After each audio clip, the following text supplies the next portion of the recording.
ছোট লোকের সাহস কি করে হয় আমার শরীর স্পর্শ করার? মেয়েটা আমার দুগালে থাপ্পড় দিয়ে বলল। আমি কি বলবো বুঝতে পারছি না। থাপ্পড়টা এত জোরে দিছে আমার মনে হচ্ছে 5 আঙ্গুল পুরোপুরি গেঁথে গেছে। পাশে একটা লোক দাঁড়িয়ে আছে। তখন চলে এলো মেয়েটার সামনে হিরোগিরি দেখাতে। লোকটা বলল, আপু কি হয়েছে? এই অসভ্য ছেলেটা ইচ্ছে করে আমার হাত টেনে ধরেছে। ভাইয়া বিশ্বাস করুন, আমি ইচ্ছে করে হাত ধরিনি। তোর মতো ছেলেদের ভালো করেই চেনা আছে। তোর রাস্তায় মেয়েদের একা পেলেই টিস করিস। আজকে তোর টিস করার মজা বের করব। বলেই আমাকে আরও 2টো থাপ্পড় মেরে দিল। আরও 2টা থাপ্পড় খেয়ে আমার চোখ দিয়ে পানি পড়তে লাগলো। মেয়েটা বলল, দেখ আমাকে ছোঁয়ার মজা, নেক্সট টাইম আমার আশেপাশে দেখলে পায়ের জুতা খুলে তোর মুখে মারবো। মেয়েটার লোকটা চলে গেল। তখন আমার চোখ দিয়ে পানি পড়ছে। আসলে যে অসহায় তার উপর সবাই নির্যাতন চালায়। কিছুক্ষণ আগে দেখলাম মেয়েটা কানে হেডফোন গুঁজে রাস্তা পার হচ্ছে, কিন্তু দূর থেকে একটা গাড়ি ওর দিকে হর্ন দিতে দিতে আসছে। এটা মেয়েটা খেয়াল করেনি। সে গানের তালে তালে রাস্তা পার হচ্ছে। এমনভাবে রাস্তা পার হতে লাগলে শিওর অ্যাক্সিডেন্ট করবে। এজন্য আমি দৌড়ে গিয়ে মেয়েটার হাত ধরে টান দেই। আর তখনই সাই করে একটা ট্রাক মেয়েটার পাশ দিয়ে চলে যায়। তারপর মেয়েটার জীবন বাঁচানোর জন্য উপহারস্বরূপ কয়েকটা থাপ্পড় দেয়। ফুটপাত দিয়ে আনমনে হাঁটতে লাগলাম। আসলে যার মা বাবা নাই তার এই দুনিয়ায় কেউ নাই। ও আপনাদের তো আমার পরিচয় দেওয়া হয়নি। আমি অনিক হাসান, পড়াশোনা অনার্স সেকেন্ড ইয়ারে। আমার বয়স যখন 7 বছর, বাবা মা দুজনেই রোড অ্যাক্সিডেন্টে মারা যায়, কিন্তু সেদিন আমি বেঁচে যাই। এরপর নানু আমাকে ওনার কাছে নিয়ে যায়। কয়েক বছর পর নানুও মারা যায়। এরপর থেকে মামার বাসায় থাকি। মামার বাসায় যে শান্তিতে থাকি তা না। উঠতে বসতে মামি খোঁটা দেবে। রান্না বাদে প্রায় সব কাজই আমাকে করতে হয়। তারপরেও কেন জানি আমাকে দেখতে পারে না। মনে হয় আমি ওনার 2 চোখের বিষ। একটু পর বাসায় আসি। আমাকে দেখে মামি বলল, নবাবজাদার এতক্ষণে বাসায় আসার সময় হলো? তোরে না বলছি পাশের দোকান থেকে 1 বস্তা চাউল আনতে? চাউল না নিয়ে এসে খালি হাতে আসলি কেন? এই বাসা কি তোর বাপের যে যখন যা ইচ্ছে হবে তাই করবি? তোরে বসিয়ে বসিয়ে ভাত দিতে পারবো না, মনে রাখিস কথাটা। এমন কথা প্রতিদিনই শুনতে হয়। এসবে অভ্যাস হয়ে গেছে। তাই কোনো কথা না বলে পাশের দোকান থেকে 1 বস্তা চাউল নিয়ে আসলাম। রাতে পড়ছি, তখন শুনলাম মামি মামাকে বলছে, তোমার ভাগ্নের কাণ্ড শুনেছ কি? অনেক আবার কি করলো? পাশের বাসার কাজের মেয়েকে কুপ্রস্তাব দিয়েছে। মেয়েটা আমার কাছে সে কি কান্না করা। অনেক মোটেও এমন ছেলে না। তুমি কি বাসায় থাকো যে ওর এসব কাজকর্ম সম্পর্কে জানবে? বলছি কি, আমাদেরও তো মেয়ে আছে, যদি ওর দিকে খারাপ নজর দেয় তাহলে কি হবে? ধুর, অনেক তো আমাদের রিয়াকে নিজের বোনের মতো ভালোবাসে। দেখো, তোমার আবেগ দিয়ে কথা বলবে না। এখন একটু ভাবো, মেয়েটা তো বড় হয়েছে, কিছু হয়ে গেলে মুখ দেখাতে পারবো না। আমি আর ওনাদের কথা শুনলাম না। ভাবতেই খারাপ লাগছে। যাকে নিজের বোনের চোখে দেখি তাকে নিয়ে মামি কী সব ভাবছে, আর মামাকে কী সব উল্টাপাল্টা মিথ্যা বলে আমার সম্পর্কে বিরূপ ধারণা তৈরি করছে। যাক, এটা নতুন কিছু না। এসব নিয়ে আমাকে না ভাবলেও চলবে। এখন অনেক পড়া বাকি আছে। বই নিয়ে পড়তে বসলাম। পরের দিন মামি বলল ওনার বোনের মেয়ে আসবে।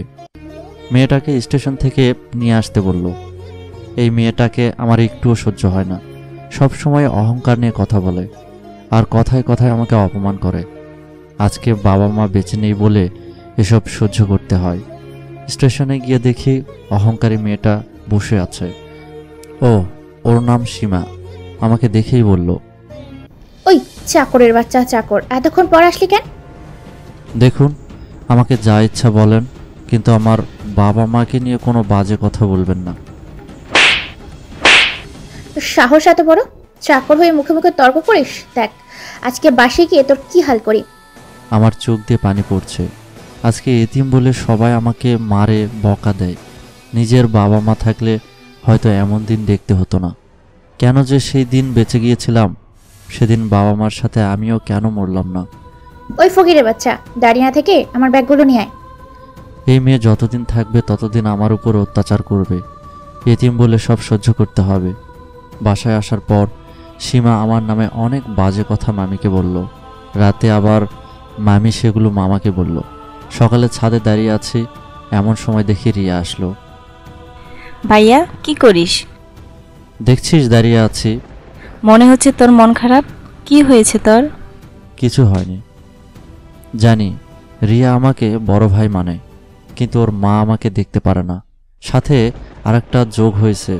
এই আপদ কবে যাবে আল্লাহ জানে। ভার্সিটি যাওয়ার জন্য রেডি হয়ে রুমের বাইরে বের হতে লাগছি, এমন সময় সীমার সাথে ধাক্কা লেগে গেল। অমনি সীমা ঠাস করে থাপ্পড় মেরে দিল। শয়তান লুইচ্ছা কোথাকার, মেয়ে দেখলেই জড়িয়ে ধরতে ইচ্ছা করে তাই না?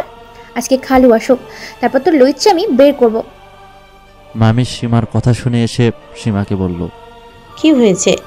সীমা ন্যাকা কান্না করে বলল, দেখো খালামণি, এই লুইচ্ছা অনেক আমার হাত ধরে ওর রুমে টান দিয়েছিল, আমি থাপ্পড় মেরেছি দেখে ছেড়ে দিয়েছে।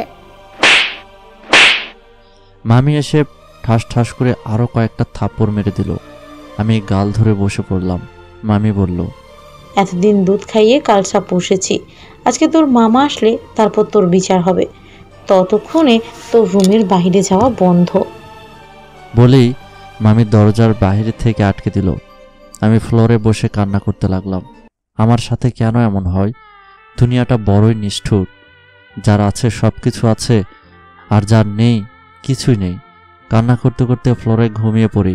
দুপুরের দিকে ঘুম ভেঙে যায়। ক্ষুধায় পেটটা জ্বলে যাচ্ছে। বাইরে থেকে আটকে দিছে, খুলতেও পারছি না। মামিকে ডেকে বললাম, সকালেও কিছু খাইনি, অনেক ক্ষুধা লাগছে, কিছু খেতে দেন। তোর মতো ফকিনির বাচ্চারা দু একদিন না খেয়ে থাকলে মরবে না।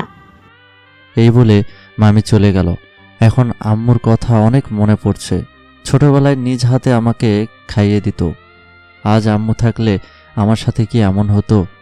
টেবিলে পানির বোতলে পানি আছে, ঢক ঢক করে ওগুলো খেয়ে নিলাম। পানি খাওয়ার পর মনে হচ্ছে ক্ষুধাটা একটু কমছে, কিন্তু এই পানি খেয়ে কতক্ষণ থাকা যায়? রাতে মামা আসলো।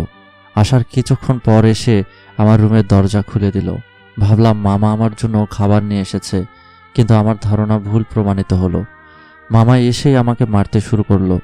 সারাদিন না খেয়ে আছি, কিছুক্ষণ মার খাওয়ার পর অজ্ঞান হয়ে যাই। মাথার উপর গরম কিছু অনুভব করলাম। চোখ খুলে দেখি সকাল হয়ে গেছে। সূর্যের আলো জানালা দিয়ে এসে আমার মুখের উপর পড়ছে। সারা শরীর ব্যথায় জমে আছে। তারপরও কষ্ট করে উঠলাম। রাতে মামাকে মামি কি বলেছে জানি না, হয়তো এক গাদা মিথ্যা বলেছে, যার জন্য আমাকে এমনভাবে মারল। রুমের বাইরে আসলাম। রিয়ার ড্রয়িং রুমে বসে টিভি দেখছে। আমাকে দেখে বলল, ভাইয়া তোমার কাছ থেকে এটা আশা করিনি। আমি কি করলাম? গতকাল সীমা আপুর সাথে কি করেছ? কিছুই করিনি। মিথ্যা কথা বলবা না।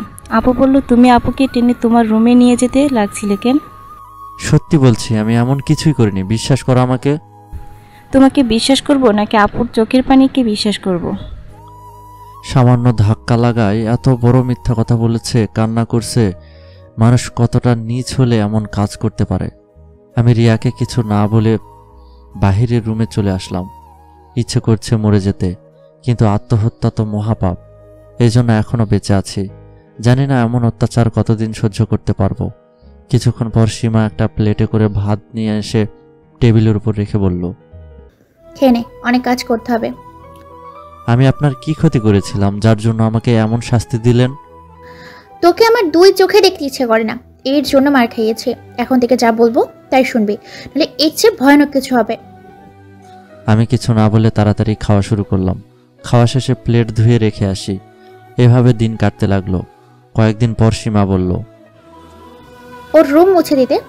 রুম মোছা আমার কাজ না, আমি ওটা পারবো না। কি বললি ফকিরের বাচ্চা, পারবি না? বলে আমাকে থাপ্পড় মেরে দিল। আমার রাগ হয়ে গেল। দিলাম কষে কয়েকটা থাপ্পড়। অন্যকে মারার সময় খুব মজা লাগে, এখন দেখ কেমন লাগে। সীমা কান্না করতে করতে চলে গেল। প্রতিদিন এত অত্যাচার আর ভালো লাগে না। যা হবার হবে। একটু পর সীমার সাথে মামি চলে এলো। এসেই কোনো কথা না বলে ঠাস ঠাস করে থাপ্পড় মেরে দিল। আমি দুগালে হাত দিয়ে দাঁড়িয়ে পড়লাম। আমার বোনের মেয়ের শরীরে হাত দেওয়ার মজা তোকে কড়ায় গন্ডায় বুঝিয়ে দিব। খালামণি, লুইচা আমাকে একা পেয়ে জড়িয়ে ধরেছিল। আমি ছাড়ার চেষ্টা করেছি জন্য আমাকে থাপ্পড় মেরেছে। আর দেখো আমার জামার হাতে ছিঁড়া। আমি তাকিয়ে দেখি ওর সত্যি সত্যি ওর জামার হাত ছেঁড়া। কিন্তু আমি এই কাজ কখন করলাম? আমি তো শুধু থাপ্পড় দিছি। এই বাসায় হয় এই শয়তানটা থাকবে, না হয় আমি থাকবো। তোর খালু আসলে এর বিচার হবে। মামি সীমার সাথে চলে গেল। যাওয়ার সময় সীমা আমাকে মুখ ভেঙচি দিয়ে গেল। মামির ফোন পেয়ে মামা বিকেলেই অফিস থেকে চলে আসে। এসে আমাকে মারতে শুরু করলো। প্রিয়া এসে মামাকে বাধা দিয়ে বলল, আব্বু থামো, আর মারলে বাইয়া মরে যাবে। তুই চুপ কর। আজ সীমার সাথে কিছু করার চেষ্টা করছে, কাল বাসায় তোকে একা পেয়ে তোর ক্ষতি করবে না এর কি গ্যারান্টি আছে? ওর মতো কুলাঙ্গার বেঁচে থাকার চেয়ে মরে যাওয়া ভালো।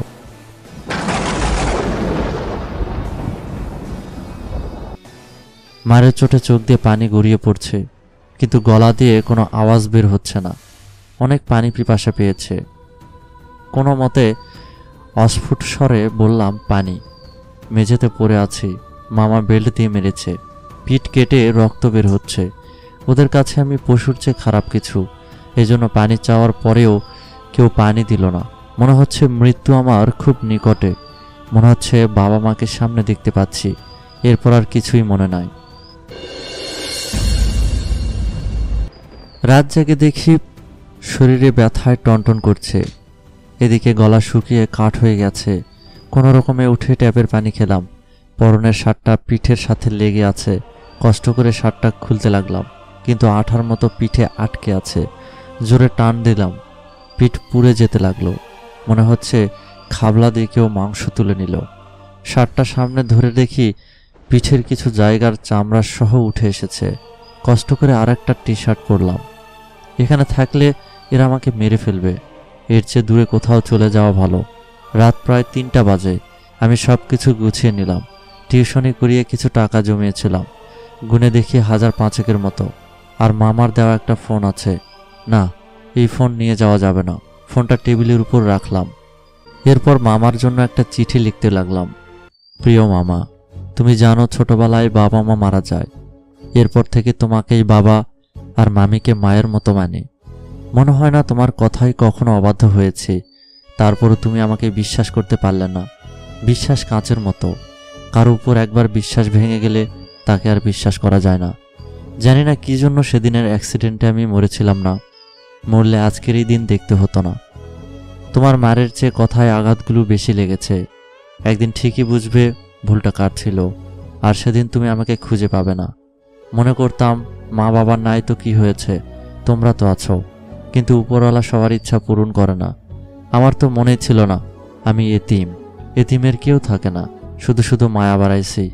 কাউকে কোনো অভিযোগ বা অভিশাপ দিব না, এটা আমার কপালে আছে। যাই হোক মামি আর আমার ছোট বোনটার খেয়াল রেখো। কথা দিলাম আজকের পর থেকেই কুলাঙ্গারকে তোমার সামনে দেখবে না। চিঠিটা ভাঁজ করে ফোনের নিচে রেখে দিলাম। এরপর ব্যাগ কাঁধে নিয়ে বাসা থেকে বের হয়ে আসলাম। এখন আমি যাব কোথায়? এই দুনিয়ায় আমি একা। এই রাজশাহী শহরটা আমার কাছে বিষাক্ত মনে হচ্ছে। এখানে থাকলে হয়তো অল্প দিনের ভেতরে মারা যাব। এখান থেকে দূরে কোথাও চলে যেতে হবে, যেখানে আমাকে কেউ চিনবে না। ঘড়িতে দেখি রাত প্রায় 4টা। ভোরে একটা ট্রেন আছে ঢাকা যাওয়ার। হাঁটতে হাঁটতে রেল স্টেশনে চলে আসলাম। বাকি রাতটুকু জেগেই কাটিয়ে দিলাম। এরপর সকালের ট্রেনে উঠে ঢাকায় চলে আসলাম। এখন প্রায় 1টা বাজে। ক্ষুধায় পেটটা জ্বলে যাচ্ছে। রাস্তার পাশে হোটেলে দুপুরের খাবার খেলাম। এখন একটা থাকার জায়গা খোঁজা লাগবে। অনেকক্ষণ খুঁজে একটা মেসের রুম ফাঁকা পেলাম, ওটাই উঠে পড়লাম। থাকার জন্য রুম পাওয়া গেল। এখন একটা কাজের জোগাড় করতে হবে। পরের দিন সকালে কাজের খোঁজে বের হলাম। অনেক খোঁজাখুঁজি করেও একটা কাজও পেলাম না। এভাবে কয়েকদিন চলে গেল, কিন্তু কাজ পাচ্ছি না। এদিকে কাছে যে টাকা ছিল তাও প্রায় শেষ হয়ে আসছে। এমনভাবে চলতে থাকলে না খেয়ে মরতে হবে। পরের দিন কাজ খুঁজতে বের হয়েছি। এমন সময় কোথা থেকে কয়েকটা ছেলে এসে আমাকে ঘিরে ধরল। ওদের মধ্যে একজন চাকু বের করে বলল, কাছে যা আছে সব বের কর, নাহলে এই যে ছুরি দেখছিস এটা দিয়ে তোর পেট ফুটো করে দেব। বিশ্বাস করেন আমার কাছে কোনো টাকা পয়সা নাই। শালা মিথ্যা কথা বলিস কেন? তোরে দেখে তো মনে হচ্ছে না তুই ফকিন্নের পোলা। ভাই সত্যি বলছি আমার কাছে টাকা নাই, আরেকজন বলল। এই তোরা এই শালারে চেক কর, কিছু না পেলে উত্তম মাধ্যম দিয়ে ছেড়ে দে। আমার কাছে কয়েকশো টাকা আছে, ওগুলো নিয়ে নিলে দুপুর থেকে খেতে পারবো না, এই জন্য ওদের থেকে টাকাগুলো বাঁচাতে দৌড় দিলাম। ছেলেগুলো আমার পিছু পিছু দৌড় দিছে, আমি আরও জোরে দৌড় দিলাম, কিন্তু তারপরও ছেলেগুলো আমাকে ধরে ফেললো। এরপর ওরা সবাই মিলে মারতে শুরু করলো। মারার শেষে কাছে যা টাকা আছে সব কেড়ে নিল। আমার তখন ওঠার মতো আর শক্তি নেই। ওদের ভেতরে একজন এসে চাকু দিয়ে আমার হাতে একটা টান দিয়ে বলল, শালা এতক্ষণ দৌড় দেওয়ানোর শাস্তি ভোগ কর।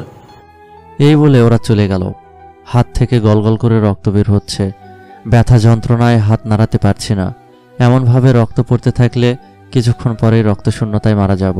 চোখের সামনে বাবা মাকে দেখতে পাচ্ছি। এরপর চারিদিকে ঝাপসা দেখতে লাগলাম। চোখ খুলে দেখি আমি হাসপাতালে, কাটা হাতে ব্যান্ডেজ করা, আরেক হাতেও দেখি স্যালাইন লাগানো। আমার জ্ঞান ফেরা দেখে নার্স বলল, ভেবেছিলাম আপনি হয়তো বাঁচবেন না, কিন্তু ওপরওয়ালার অশেষ রহমতে বেঁচে গেছেন। আমি কোথায়? ঢাকা মেডিকেল হাসপাতালে। 3 দিন পর আপনার জ্ঞান ফিরছে। আচ্ছা, আমাকে এখানে কে এনেছে? এক ভদ্রলোক। উনি যখন আপনাকে হাসপাতালে নিয়ে আসে ততক্ষণে আপনার শরীর থেকে অনেক রক্ত বের হয়ে গেছে। ডাক্তার বলল রক্তক্ষরণের জন্য আপনার বাঁচার সম্ভাবনা কম। যদি বাঁচাতে চান তাহলে দ্রুত 6 ব্যাগ বি পজিটিভ রক্ত জোগাড় করুন। উনি নিজে আপনাকে 2 ব্যাগ রক্ত দেয়, আর বাকি রক্ত ব্লাড ব্যাংক থেকে কিনে আনে। নার্সের কথা শুনে মনে হলো পৃথিবীতে তাহলে এখনো ভালো মানুষ আছে। উনি আমাকে বলেছিল আপনার জ্ঞান ফিরলে ওনাকে যেন জানাই। আমি কল করে জানাচ্ছি। নার্স চলে গেল। বিকেলে ভদ্রলোক এলো আমার সাথে দেখা করতে। আমার চেয়ে ওনাকে বেশি খুশি মনে হচ্ছে। আমাকে দেখেই বলল, তোমাকে নিয়ে অনেক টেনশনে ছিলাম, আল্লাহ তোমাকে বাঁচিয়েছে। এখন বলো তোমার বাবা মা কোথায়? ওনাদের খবর দিতে হবে।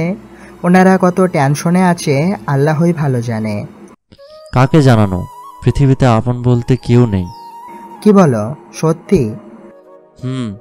আমার বয়স 7 বছর, তখন একটা অ্যাক্সিডেন্টে মা বাবা মারা যায়। এরপর থেকে একাই থাকি। মামা মামির কথা বললাম না। পুরনো কথা মনে করে দিয়ে মনে হয় কষ্ট দিলাম। আগে কষ্ট পেতাম, এখন আর কিছু মনে হয় না। আচ্ছা, তোমার এই অবস্থা কে করেছে? রাস্তায় গুন্ডাদের সাথে ঘটে যাওয়া সবকিছু খুলে বললাম। সবকিছু শোনার পর উনি বলল, আচ্ছা, তাহলে কোনো কাজ পেয়েছো? না। উনি একটু ভাবলো, এরপরে বলল, আচ্ছা, তুমি কি কি কাজ করতে পারো? রান্না বাদে প্রায় সব কাজই পারি। গাড়ি চালাতে পারো? পারি। আগে সুস্থ হও, তারপর তোমার কাজের ব্যবস্থা করা আমার দায়িত্ব। ধন্যবাদ আপনাকে। আচ্ছা, তোমার নাম তো জানা হলো না। জি, আমি অনেক হাসান। আমি আশরাফ চৌধুরী। আচ্ছা, তুমি রেস্ট নাও। এরপর উনি আমার হাতে কিছু টাকা ধরিয়ে দিয়ে বলল, এই টাকাগুলো রাখো। আপনি আমার জন্য অনেক কিছু করেছেন, জানি না এই ঋণ কিভাবে শোধ করব।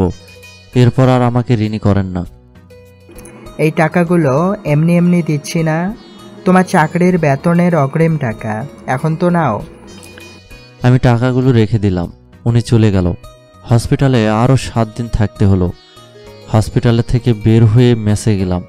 আশরাফ স্যারের কথা মতো সব কিছু গুছিয়ে নিয়ে ওনার দেওয়ার ঠিকানা মতো জায়গায় আসলাম। সামনে তাকিয়ে দেখি অনেক সুন্দর একটা বাসা। দারোয়ান আমাকে বলল, কি চাই এখানে?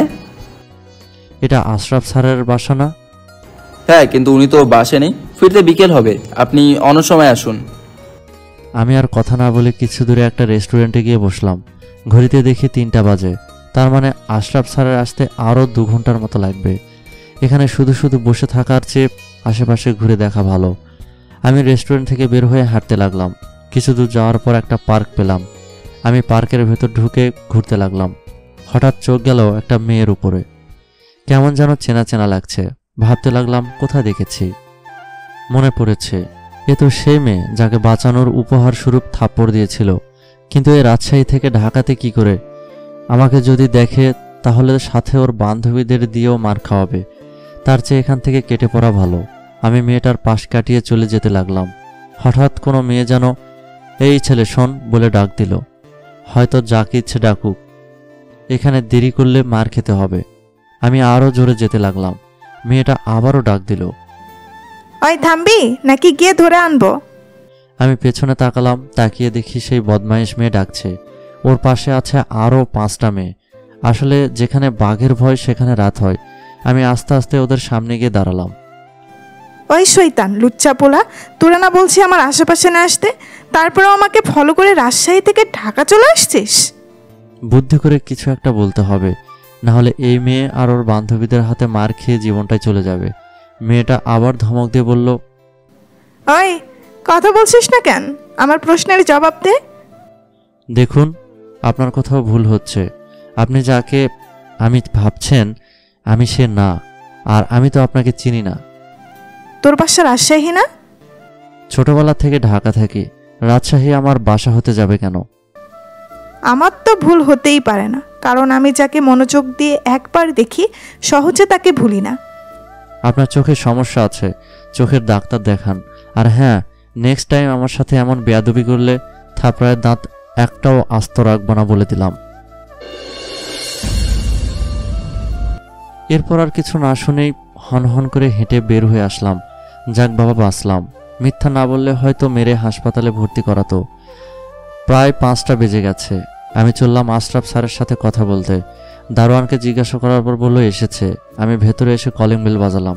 একটু পর আশরাফ স্যার এসে দরজা খুলে দিয়ে বলল ভেতরে আসতে। আমি বাসার ভেতরে প্রবেশ করলাম। বাসার বাহিরে যেমন সুন্দর, ভেতরটা তার চেয়ে বেশি সুন্দর। স্যার আমাকে বলল সোফায় বসতে। আমি সোফায় বসতেই কে যেন কলিং বেল বাজালো। আশরাফ স্যার উঠে যেতে লাগলো। আমি ওনাকে বাধা দিয়ে বললাম আমি খুলে দিচ্ছি। দরজা খুলে দেখি এ তো সেই অহংকারী মেয়েটা দাঁড়িয়ে আছে। আমাকে দেখে বলল, ওই তুই আমার বাসায় কি করিস? এটা আপনার বাসা হবে কেন? আমি তো আশরাফ স্যারের বাসা। উনি আমার বাবা, সামনে থেকে সর, না হলে কানের নিচে 2টা লাগাবো। কি ডেঞ্জারাস মেয়ে! না সরে দাঁড়ালে সত্যি মেরে দেবে। কি দরকার এমনি এমনি থাপ্পড় খাওয়া? এজন্য তাড়াতাড়ি সরে দাঁড়ালাম। মেয়েটা পাশ দিয়ে রুমে প্রবেশ করলো। বাবা, এসব ছোট লোকদের রুমে আসতে দিছো কেন? মা, সবাই মানুষ, কাউকে ছোট করে দেখতে হয় না। দেখো আব্বু, আমি তোমার এসব লজিক শুনতে চাচ্ছি না। আমি আমার রুমে গেলাম। মেয়েটা হনহন করে দোতলায় উঠে গেল। আশরাফ স্যার বলল, তুমি ওর কথায় কিছু মনে করো না। আসলে মা মরা মেয়ে আমার একটু বেশি আদর পেয়ে এমন হয়ে গেছে। তবে ওর মনটা অনেক ভালো। মনে মনে বললাম, কেমন মন ভালো সেটা আমি খুব ভালোভাবে জানি। অ্যাক্সিডেন্ট করতে লাগছিল, হাত ধরে টান দিয়ে বাঁচালাম। সেজন্য নিজে তো থাপ্পড় দিল, সাথে আরেকজনকে দিয়ে থাপ্পড় দেওয়ালো। কি হলো, তুমি কিছু বলছো না কেন? আমি এসব কথাই কিছু মনে করি না, বাদ দিন ওসব। এখন বলেন আমাকে কি কাজ করতে হবে? কাজ বেশি কঠিন না। তুমি কার ড্রাইভিং করে আমাকে অফিসে নিয়ে যাবে আর আসবে। ভাবছিলাম কত কঠিন কাজই না দেয়, কিন্তু এখন দেখছি অনেক সহজ কাজ। এজন্য ওনার প্রস্তাবে সানন্দে রাজি হয়ে গেলাম। আচ্ছা, তাহলে তোমার রুমে দেখিয়ে দেই। তা বাবা, তোমার রুম পছন্দ হয়েছে? স্যার। আমাকে স্যার বলতে হবে না, আঙ্কেল বলে ডাকবে। জি আঙ্কেল স্যার। Sorry uncle. আচ্ছা, তুমি রেস্ট নাও। আঙ্কেল চলে গেল। আমি ব্যাগটা রেখে বিছানায় গা এলিয়ে দিলাম। আহ, কত নরম বিছানা! জানি না এই এতিমের কপালে এই বিছানা কতদিন আছে। রাতে খাওয়ার জন্য বাইরে যেতে লাগছি, এমন সময় আঙ্কেল বলল, অনেক, কোথায় যাও? জি আঙ্কেল, খেতে যাচ্ছি। তুমি আমার বাসায় থেকে বাইরে খাবে? এটা তো হয় না। আজ থেকে তুমি আমাদের সাথে খাবে। ফ্রিতে খাওয়া পেয়ে গেলাম, তাই 7-5 না ভেবে রাজি হয়ে গেলাম। একটু পর আঙ্কেল আর ওনার মেয়ে খেতে বসলো। আঙ্কেল আমাকে খাওয়ার জন্য ডাকলেন। আমাকে দেখেই ওনার মেয়ে চোখ বড় করে তাকালো। তাকানোর ধরন দেখে মনে হচ্ছে চোখ দিয়ে আমাকে মারছে। আমি কোনো কথা না বলে খেতে বসলাম। আঙ্কেল বলল, তুলে নিয়ে খাও। আমি প্লেটে ভাত আর মুরগির মাংসের কয়েক পিস তুলে নিলাম। এরপর খাওয়া শুরু করলাম। আস্তে আস্তে সব খাওয়া শেষ করলাম। এরপর রুমে চলে আসি। সকালে উঠে ফ্রেশ হয়ে নাস্তা করলাম। এরপর আঙ্কেলকে নিয়ে ওনার অফিসে গেলাম। যাবার সময় আঙ্কেল বলল, তোমার ড্রাইভিং লাইসেন্স আছে তো? ড্রাইভিং লাইসেন্সটা তো ভুলে সেই রাজশাহীতে রেখে এসেছি, এজন্য আঙ্কেলকে বললাম। নাই আঙ্কেল। আচ্ছা, আমি আজকের ভেতর সব ব্যবস্থা করে দেব। বড়লোক মানুষের বড়লোকই কারবার। আমার তাড়াতাড়ি ড্রাইভিং লাইসেন্সটা পেলেই হলো। আঙ্কেল বলল, আশেপাশেই থাকো, আমি একটায় বাসায় যাব। আমি আশেপাশে হাঁটতে লাগলাম। অনেকক্ষণ ঘোরাঘুরি করে অফিসের সামনে চলে আসলাম। একটু পর আঙ্কেল চলে আসলো। ওনাকে সাথে করে বাসায় নিয়ে আসলাম। দুপুরের খাবার খেয়ে আবার ওনাকে অফিসে নিয়ে আসলাম। এরপর একটু পর পিয়ন এসে বলল স্যার ডাকছে। আমি পিয়নের সাথে আঙ্কেলের কেবিনে গেলাম। অনেক, তোমাকে একটা কাজ করতে হবে। কি কাজ? আমার মেয়েকে তো চেনো, ওর গাড়ির কী যেন হয়েছে, তুমি একটু ওকে নিয়ে আসবে। এই মেয়ে এমনিতেই আমাকে দেখতে পায় না, তারপর যদি আমি যাই তাহলে কি করবে আল্লাহ জানে। তারপরও আঙ্কেলের কথায় রাজি হয়ে ওনার মেয়ের ভার্সিটিতে গেলাম। আমাকে বিএমডাব্লিউ গাড়ি থেকে নামতে দেখে আশেপাশের মেয়েগুলো তাকিয়ে আছে। হয়তো ভাবছে কত বড় লোক ছেলেটা, কিন্তু তারা জানে না আমি একজন এতিম, শুধুমাত্র এই গাড়ির ড্রাইভার। আমার এত কিছু না ভাবলেও চলবে। এখন স্যারের মেয়েকে খুঁজে পেলেই বাঁচি। হাঁটতে হাঁটতে সারা ক্যাম্পাস খুঁজে ফেললাম, তাও ওনার মেয়েকে পেলাম না। অবশেষে ক্লান্ত হয়ে গাড়ির কাছে চলে আসলাম। গাড়ির ভেতর থেকে পানির বোতলটা বের করে কিছুটা পানি খেয়ে আবার আশেপাশে চোখ বুলালাম। হ্যাঁ, অবশেষে তাকে পেয়েছি, কিন্তু সাথে ওর আরও 5টা বান্ধবী আছে। এখন ওনার সামনে গেলে হয়তো অপমান করবে, কিন্তু কি আর করা, এতিম আমি, এসব আমাকে সহ্য করতে হবে। আমি ওনার দিকে যেতে লাগলাম। কিছুক্ষণ পর ওনার সামনে চলে আসি। ওই তুই আসছিস কেন? আব্বু কোথায়? আসলে আঙ্কেল কাজে বিজি, তাই উনি আমাকে পাঠিয়েছে আপনাকে নিয়ে যাওয়ার জন্য। মেয়েটা আচমকা সবার সামনে আমাকে থাপ্পড় মেরে দিল। সবাই আমার দিকে তাকিয়ে আছে।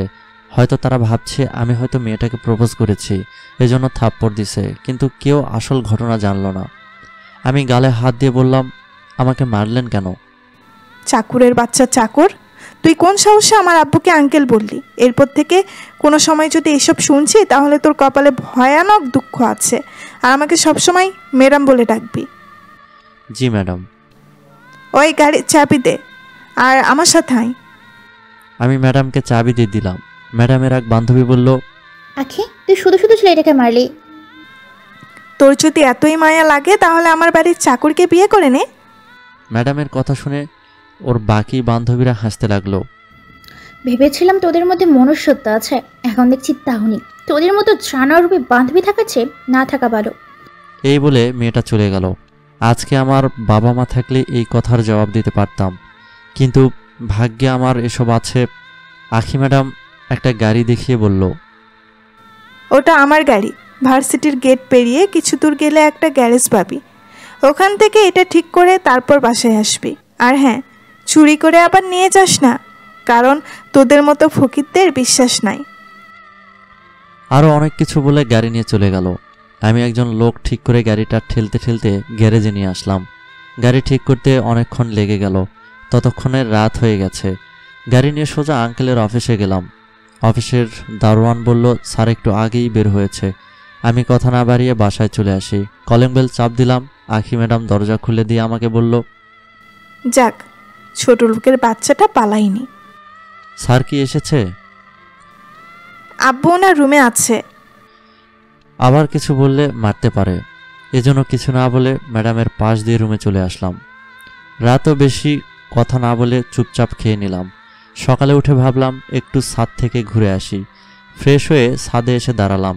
আশেপাশে উঁচু বাসা, এটাই মাত্র 3 তলা। কারণটা বুঝলাম না। এই 2 দিনে বুঝলাম এই বাড়িতে আশরাফ স্যার আর ওনার মেয়ে থাকে, আর আমার মতো আরও 2টো কাজের লোক আছে। মাথায় আরও হেবিজিবি চিন্তা আসতে লাগলো। তখন কারো পায়ের শব্দে পেছনে তাকালাম, দেখে আখি ম্যাডাম দাঁড়িয়ে আছে। আমাকে ধমক দিয়ে বলল, এখানে কি করিস? ম্যাডামের ধমক শুনে ভয় পেয়ে গেলাম। এখন যদি আবার মারে, এজন্য ভয় ভয় বললাম, ম্যাডাম আমার ভুল হয়ে গেছে, জীবনেও আর ছাদে আসবো না। এই বলে চলে আসতে লাগলাম। হঠাৎ ম্যাডাম বলল, ওই থাম, আমি কি তোরে যেতে বলছি? না। তাহলে চলে যাচ্ছিস কেন? আমি থাকলে আপনি হয়তো রাগ করতে পারেন, এজন্য চলে যাচ্ছি। এখন যেতে হবে না, তোর সাথে কিছু কথা আছে। এখন আবার কি কথা বলবে? হয়তো নতুন কোনো ভুল ধরে মারতে পারে, এর চেয়ে এখান থেকে কেটে পড়া ভালো। এই জন্য ম্যাডামকে বললাম, ম্যাডাম আমার কাছে নিচে যেতে হবে। ওই তুই আমার বাড়িতে থাকিস, খাচ্ছিস, আবার আমার কথা অমান্য করছিস। এর পরিণাম কি হবে ভেবে দেখছিস? অহংকারী হলে যা হয়, সাহায্য করে খোটা দেয়, এমন মানুষ আমার একদমই পছন্দ না। কিন্তু আশরাফ স্যার অনেক ভালো মানুষ। ওনার মেয়ে হয়ে জন্য সব অপমান সহ্য করতে হচ্ছে। অন্য কেউ হলে কষে কয়েকটা লাগিয়ে দিতাম। ওই বিড়বিড় করে কি বলছিস? কিছু না ম্যাডাম, আপনি কি বলবেন জলদি বলেন। স্যারকে নিয়ে আবার অফিসে যেতে হবে। তোর নামটা কি জানো? অনিক হাসান। আচ্ছা, তুই পড়াশোনা করিস না? ম্যাডাম আমি এতিম, দুবেলা খাওয়া ঠিক মতো জোটে না, তার আবার পড়াশোনা। আমার কথা শুনে ম্যাডাম মনে হয় একটু কষ্ট পেল। এরপর বলল, তুই কি কখনো রাজশাহী গেছিস? যদি বলি রাজশাহীতে এতদিন ছিলাম তাহলে মারতে পারে, কি দরকার খামাখা মার খাওয়া। এজন্য বললাম, দেখেন ম্যাডাম, আমি এর আগেও আপনাকে বলেছি কখনো আমি রাজশাহীতে যাইনি। তারপরও কেন জিজ্ঞাসা করছেন? সেটা তুই বুঝবি না, এখন তুই যেতে পারিস। আমি আর কথা না বলে চলে আসলাম। এরপর স্যারকে নিয়ে অফিসে গেলাম। অফিসের পাশের দোকানে বসে ভাবতে লাগলাম, রাজশাহীর পাঠটা পুরোপুরি শেষ করা উচিত। ওখানে আমার সকল সার্টিফিকেট আছে। এভাবে আমি সারা জীবন গাড়ির ড্রাইভারি করতে পারবো না। আমাকে পড়াশোনা করতে হবে, তাদের সবাইকে দেখাতে হবে আমি তাদের এত অত্যাচারের পরেও হেরে যাইনি। কিছুদিনের ভেতর রাজশাহী গিয়ে আমার টিসি নিয়ে ঢাকার কোনো কলেজে ভর্তি হতে হবে। বিকেলে স্যারকে বললাম, স্যার একদিনের ছুটি লাগবে। কবে লাগবে? 2 দিন পর। আচ্ছা। 2 দিন পর রাজশাহীতে চলে আসলাম। এসে সব সার্টিফিকেটগুলো কলেজ থেকে তুললাম। এরপর কলেজ থেকে টিসি নিয়ে ঢাকায় চলে আসলাম। বাসায় আসতে আসতে রাত হয়ে গেল। কলিং বেল বাজাতে কাজের লোক এসে দরজা খুলে দিল। সারাদিন অনেক ঘোরাঘুরি করে অনেক ক্লান্ত হয়ে গেছে। আমি না খেয়েই ঘুমিয়ে পড়লাম। সকালে উঠে ফ্রেশ হয়ে নাস্তা করলাম। এরপর স্যারকে নিয়ে অফিসে চলে আসলাম। টিসিতে আসলাম। এখন কলেজে তো ভর্তি হতে হবে। স্যারের অফিসের পাশে একটা কলেজ আছে, এই কলেজে গিয়ে খোঁজ নিতে হবে। কলেজ গিয়ে জানলাম 10,000 টাকা লাগবে ভর্তি হতে, কিন্তু এত টাকা আমার কাছে নেই। যা টাকা আছে ওগুলো দিয়ে বই কেনা যাবে। আপাতত এই মাসটা এমনি যাক, এখন বই কিনে পড়ি, তারপর বেতন পেলে ভর্তি হওয়া যাবে। সন্ধ্যায় বই কিনে নিয়ে বাসায় আসলাম। স্যার বা ওনার মেয়ে কেউ জানল না। এভাবে 1 মাস কেটে গেল। স্যার আমাকে বেতন দিয়েছে 15,000। এত খুশি লাগছে বলে বোঝাতে পারবো না। আগে আমাকে ভর্তি হতে হবে। স্যারকে অফিসে নামিয়ে দিয়ে চলে আসলাম কলেজে। এরপর ভর্তি হয়ে গেলাম। স্যারকে আমার সমস্যার কথা বললাম। স্যার বলল, আচ্ছা তুমি মাঝে মাঝে ক্লাস করলেও হবে, আর পরীক্ষাগুলো ঠিকমতো দিবা। আচ্ছা স্যার। স্যারের সাথে কথা বলতে বলতে প্রায় 1টা বেজে গেছে। আমি স্যারকে বললাম, স্যার আমাকে যেতে হবে। এরপর ওখান থেকে উঠে চলে আসি। অফিসের সামনে এসে দেখি আঙ্কেল এখনও বের হয়নি। যাক, বাঁচা গেল। আমার আসতে দেরি হলে হয়তো প্রশ্নের সম্মুখীন হতে হতো, কিন্তু আমি পড়াশোনা শুরু করছি সেটা আশরাফ স্যারকে জানানো উচিত, কারণ ওনার জন্য আমি বেঁচে আছি। গাড়ি চালাতে চালাতে বললাম, আঙ্কেল একটা খুশির খবর আছে। কি খবর বলো শুনি। আমি আবার কলেজে ভর্তি হয়েছি। বাহ, এ তো খুশির খবর। তা আমাকে আগে জানালে আখির ভার্সিটিতে ভর্তি করিয়ে দিতাম। তা কোথায় ভর্তি হলো? আপনার অফিসের পাশে যে কলেজটা আছে ওখানে। ভালো করেছো, ওখান থেকে তুমি ক্লাস করতে পারবে। এরপর পড়াশোনা নিয়ে আঙ্কেল আরও অনেক কিছু জিজ্ঞাসা করলো। বাসায় এসে দেখি আখি ম্যাডাম কান্না করছে। কান্নার কারণটা বুঝলাম না। আখি ম্যাডামের কান্না দেখে স্যার বলল, আমার মামনিটার কি হলো? আব্বু ভার্সিটিতে আমাকে একটা ছেলে বেশ কয়েকদিন ধরে টিস করছে। আজকে তো আমার শরীরে হাত দিচ্ছে আর অনেক খারাপ খারাপ কথা বলছে। তুমি যদি ওই ছেলের কিছু না করো তাহলে আমি সুইসাইড করব। মেয়ের এমন কথায় স্যার অনেক চিন্তায় পড়ে গেল। উনি ভাবতে লাগলো কি করা যায়, কিন্তু কোনো উপায় পেল না। শেষমেশ মেয়েকে বলল, কাল থেকে অনেক তোমার সাথে যাবে। তোমার এই ড্রাইভার আর কিছুই করতে পারবে না। কি করবে না করবে না সেটা আমি বুঝবো। এখন কান্না বন্ধ করো। উনি মেয়েকে নিয়ে দোতলায় চলে গেল। কি বিপদে পড়লাম। কালকে আমাকে আবার এই বজ্জাত মেয়ের সাথে ওর ভার্সিটিতে যেতে হবে। ধুর, ভাল লাগে না। পরের দিন ম্যাডামকে নিয়ে ওনার ভার্সিটিতে গেলাম। দেখলাম 2টা ছেলে ম্যাডামকে ফলো করছে আর বাজে কথা বলছে। ম্যাডামের যে ড্রেস তাকে যে কোনো ছেলে লোলুপ দৃষ্টিতে তাকাবে। আমাকে স্যার বলেছে ছেলেটার সম্পর্কে খোঁজ নিতে, এই জন্য আমি ওদের পিছু নিলাম। একটু পর ওরা দুজন মনে হয় টের পেল আমি ওদেরকে ফলো করছি। একজন ঘুরে আমাকে বলল, এই শালার ড্রাইভারের বাচ্চা, মার খাওয়ার শখ না থাকলে ভাগ এখান থেকে, নাহলে এমন মার দেবো বাপের নাম ভুলে যাবি। আমি ওর কথা না শোনার ভান করে এগোতে লাগলাম। আমি ওর প্রায় কাছাকাছি চলে এসেছি, এমন সময় ওই ছেলেটা এসে আমাকে ধাক্কা দিল। এভাবে ধাক্কা মারলেন কেন? এভাবে আমাদের ফলো করছিস কেন? আমি তো আপনাদের ফলো করছি না, আমি এখান দিয়ে আমার ম্যাডামের কাছে যাচ্ছিলাম। তুই তো ম্যাডামের কাছে যেতে পারবি না। কেন? কারণ তোর ম্যাডামের সাথে আমরা একটু পর মাস্তি করব। ভাই, আপনাদের যা ইচ্ছে করেন, আগে আমাকে ম্যাডামের কাছে যেতে দেন। সবার চাকরের বাচ্চা চাকর, মানা করার পরও শুনছিস না বলে আবার তাকে মারতে ধরলাম। আমি মাটিতে পড়ে গেলাম। একে এমনি এমনি ছেড়ে দেওয়া যাবে না, আমাকে ধাক্কা দেওয়ার মজা এখনই দেব। আমি উঠে দাঁড়িয়ে ছেলেটার নাকের উপর একটা ঘুষি মেরে দিলাম, আর সাথে পা দিয়ে তলপেটে একটা কিক দিলাম। ছেলেটার নাক চেপে মাটিতে পড়ে গেল। এক ঘুষিতে বেচারার নাক দিয়ে রক্ত বের হতে লাগলো। আর যে জায়গায় কিক দিছি এত তাড়াতাড়ি ঠিক হবে না। ছেলেটার চিৎকার শুনে ওর সাথে ছেলেটা চলে এলো, সাথে আখি ম্যাডামও আশেপাশে যারা ছিল সবাই চলে এলো। আমি আরেকজনকে বললাম, তোর চেলাকে মানা করার পরেও আমাকে ধাক্কা দিল, এখন বেচারা শুয়ে আছে। এটা শুনে ছেলেটা আমাকে মারতে আসলো। আগেটার মতো এটাকেও কুপকাত করে দিলাম। দুজন শুয়ে নাক ধরে গড়াগড়ি খাচ্ছে। ওদেরকে বললাম, আজকে তো শুধু ট্রেলার দেখালাম, নেক্সট টাইম আখি ম্যাডামের আশেপাশে দেখলে ফুল মুভি দেখাবো, মনে রাখিস। দেখলাম ভার্সিটির টিচাররা আসছে, এখানে থাকলে আমার ঝামেলা হবে, এর চেয়ে কেটে পড়া ভালো। টুপ করে ভিড়ের মধ্যে হারিয়ে গেলাম। আখি ম্যাডামের ভার্সিটি থেকে বের হয়ে সোজা স্যারের অফিসে চলে আসলাম। আমাকে দেখে আশরাফ স্যার বলল, এত তাড়াতাড়ি চলে আসলে? আজকে আর কোনো সমস্যা হবে না, এজন্য চলে আসছি। তোমাকে যা করতে বলছি তা করছো? চিন্তা করবেন না, কালকে সব ডিটেলস পেয়ে যাবেন। আচ্ছা, তুমি এখন নিচে যাও। আমি অফিস থেকে বের হয়ে আসলাম। দুপুরে স্যারকে নিয়ে একটা নতুন প্রজেক্টের কনস্ট্রাকশন বিল্ডিংয়ের কাজ দেখতে গেলাম। ওখান থেকে আস্তে আস্তে সন্ধ্যা হয়ে গেল। বাসায় এসে দেখি আখি ম্যাডাম সোফাতে বসে টিভি দেখছে। আমাকে দেখেই চিল্লায় বলল, ওই শয়তান ছেলে, আমাকে ফেলে রেখে পালিয়ে আসলি কেন? ওখানে থেকে কি আমি কেস খাবো নাকি? যদি আমাকে কিছু বলতো। আপনাকে কিছুই বলবে না, কারণ আর বললাম না। দেখি আঙ্কেল আমার আর আখি ম্যাডামের কথা শুনছে। চুপ করে আছিস কেন বল? দোষ তো আমি করেছি, আপনাকে বলতে যাবে কেন? কিসের দোষ? কি ফেলে আসা কিছুই বুঝলাম না তো। ওসব আপনাকে পরে বুঝিয়ে বলবো, এখন রুমে গিয়ে রেস্ট নিন।